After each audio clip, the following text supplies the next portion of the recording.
Hello friends, it's Vanna from Success Point. I hope you guys are doing great.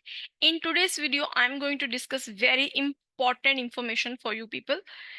As you know कि first जुलाई 2024 से rules change हुए हैं, ठीक है। जो भी स्टूडेंट टीआर पे थे तो उनको कंट्री आउट करना पड़ेगा स्टूडेंट वीजा अप्लाई करने के लिए। सिमिलरली पहले हम टूरिस्ट वीजा पे जाते थे तो वहां पे जाके हम अपना स्टूडेंट वीजा पे कन्वर्ट कर लेते थे, पर वो भी अब रूल खत्म हो गया फर्स्ट जुलाई से।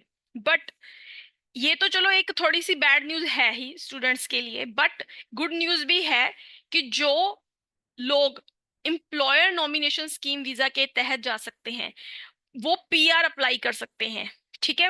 आज हम उसी के बारे में डिस्कस करने वाले हैं। एम्प्लॉयर नॉमिनेशन स्कीम वीजा सब class 186, this is called direct entry stream. ये बहुत इस टाइम पे इस वीजा की सक्सेस रेट हाई है, ठीक है। इसको पॉजिटिवली ऑस्ट्रेलियन गवर्नमेंट ले रही है इस वीजा को, ठीक है। तो अगर आप स्किल्ड हैं किसी भी स्ट्रीम में तो आप इस वीजा को कंसीडर कर सकते हैं। हम आने वाले कुछ दिनों में इस वीजा की रिक्वायरमेंट्स को डिस्कस करेंगे।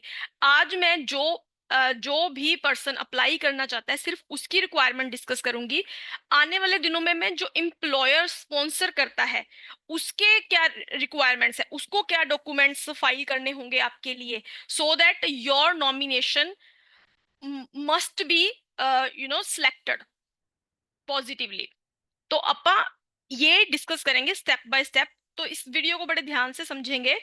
बिल्कुल शॉर्ट एंड क्विक वीडियो बनाई है मैंने, सिर्फ स्टूडेंट्स के लिए या जो स्किल्ड एम्प्लॉई हैं उनके लिए, जो ऑस्ट्रेलिया में परमानेंट रेजिडेंसी लेना चाहते हैं और इस स्कीम के तहत वो इजिली अपनी परमानेंट रेजिडेंसी अप्लाई कर सकते हैं, ठीक है। देखें, सबसे पहले वीजा रिक्वायरमेंट्स क्या है। You should have an occupation that is on the list of eligible skilled occupations. ध्यान देंगे, आपने जो भी काम जिस भी ऑक्यूपेशन में अप्लाई करना है वो ऑक्यूपेशन आपका SOL स्किल्ड ऑक्यूपेशन लिस्ट में होना चाहिए। For example you are applying for accounting तो आपकी अकाउंटिंग स्किल्ड ऑक्यूपेशन लिस्ट में होनी चाहिए, ठीक है। ये बात क्लियर है। और आपको अपने ही फील्ड में जिसमें आप अप्लाई कर रहे हो उसमें 3 इयर्स का एक्सपीरियंस भी जरूरी है, वर्क एक्सपीरियंस।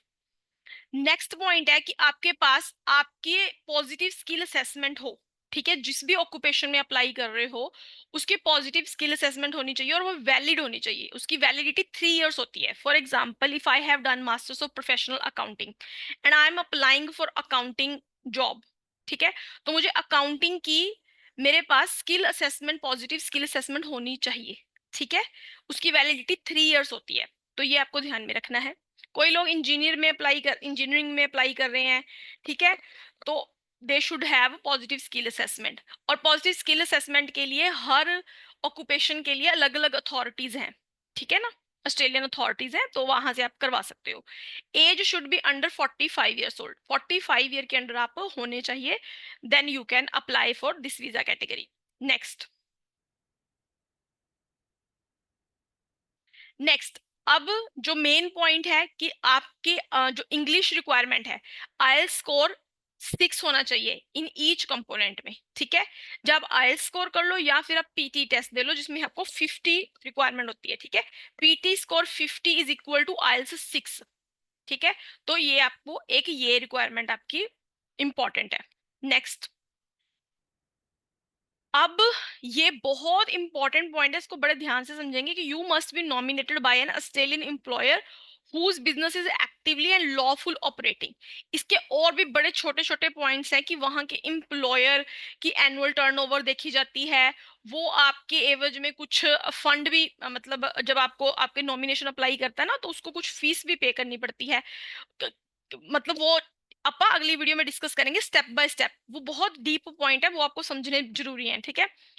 और visa must be applied with in 6 months of the nomination being approved. Visa must be applied with in 6 months of the nomination being approved. जब आपका नॉमिनेशन अप्रूव हो जाएगा उसके 6 मंथ के अंदर अंदर आपको वीजा अप्लाई करना होगा, ठीक है। तो ये एक छोटी सी बात है।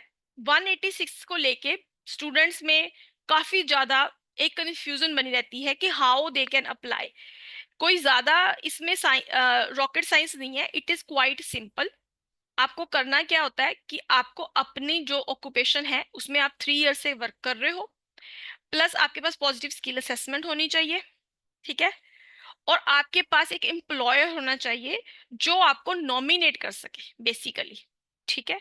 अब एक ये नोट जो कि बहुत बहुत इंपॉर्टेंट है, जो लोग भी सब क्लास 482 वीजा होल्डर्स हैं, वो भी अब इस कैटेगरी के लिए एलिजिबल है 186, जो कि एक तरह से परमानेंट रेजिडेंसी ही है 186। अगर डायरेक्ट एंट्री स्कीम में आप इस वीजा में कन्वर्ट कर लेते हो तो एक तरह से ये मतलब परमानेंट रेजिडेंसी है। और आपको अगर 482 वीजा आपके पास 2 इयर्स हो गए हैं, आपको ये होल्ड किए हुए 482, then you can apply for 186 visa, ठीक है।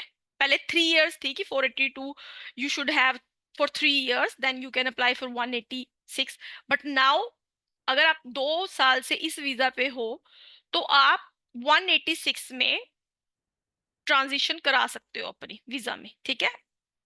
तो ये एक छोटी सी इंफॉर्मेशन है। इस वीजा कैटेगरी में और भी बहुत टेक्निकल पॉइंट्स हैं छोटे छोटे समझने वाले, कि आपका एम्प्लॉयर की कितनी टर्नओवर होनी चाहिए, ठीक है। आपका एम्प्लॉयर जो आपको नॉमिनेट करेगा वो इस चीज के लिए क्वालिफाई करता हो कि वो आपको नॉमिनेट कर सके, ठीक है। आप तो कर लोगे, मतलब जहां तक है कि आप तो रिक्वायरमेंट फुलफिल कर ही लोगे कि IELTS 6, ठीक है, इस पीस ऑफ केक। और मान लो आपने, आपके पास डिग्री भी, आपने स्किल असेसमेंट भी पॉजिटिव ले ली, ये तो 3-4 चीजें हैं जो आप फुलफिल कर लोगे। बेसिक टास्क शुरू होता है जब आपको you have to find out the Australian employer, फिर वो क्वालिफाई करता हो आपको स्पॉन्सरशिप भेजने के लिए। तो नेक्स्ट वीडियो में मैं यही डिस्कस करूंगी कि उसको क्या जरूरत है जो एम्प्लॉयर आपको नॉमिनेट कर रहा है, ठीक है। So keep this in mind, stay connected in next video, we will discuss very very important points, ठीक है। तो आज के लिए इतना ही रखते हैं, ये आपको चीजें ध्यान में रखनी है, ठीक है। इसके रिगार्डिंग कोई क्वेश्चन है तो कमेंट सेक्शन में आप पूछ सकते हो। Thank you so much, I will see you in my next video, thank you.